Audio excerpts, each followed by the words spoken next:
Umculi wokholo ukhulekani Chile uphuthunyiswe esibhedlela eCharlotte Maxeke elimele kanzima emva kokwehlelwa ingozi yemoto ngesonto ngabo-7 ebusuku esemtheni eGoli.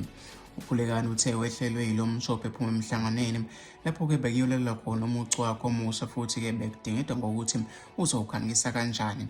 Ngithe-ke sengiseChristin ngathi uma-ke ngingena emarobhothini abe ngivumela noma-ke ngashayiswa ngenye-ke imoto ngahluleka-ke ukulawula imoto yami.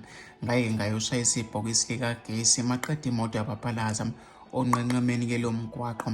Ngihlale amahora kamaningi ngizama ukuphuma ngoba-ke bengivalelekile emotweni.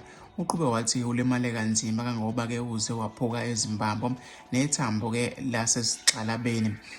Noma-ke ukhulekani uthe-ke ukulimala kuphazamisa izinhlelo zokukhangisa-ke ngengoma yakhe entsha-ke ethi Basobho Mngane nemicimbi-ke abezonandisa kuyona. Eminyakeni edlule umculi waduma kakhulu-ke ukwaziwa kwakhe kwaphazanyiswa-ke ukudakwa utshwala. Uveze ukuthi-ke nasohlelweni lwemoja lapho olisiza-ke abantu asebeyimlutha yotshwala uyaphuza-ke noma-ke nakwelo mzansi iMagic ayibluit.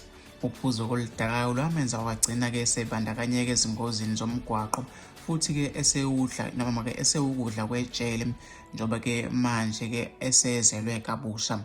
Waqala-ke ukuzakhela udumo nge-albhamu ethi-ke Ingane Yomfana ngo-2007. Ngo-2022 wakhipha-ke isihloko sithi Ungumhlobo, kodwa-ke izingoma adume ngazo ngezithi-ke Ngenzeni Makhelwane, Ndiwanga Morena nethi-ke Xola Sitha Sami.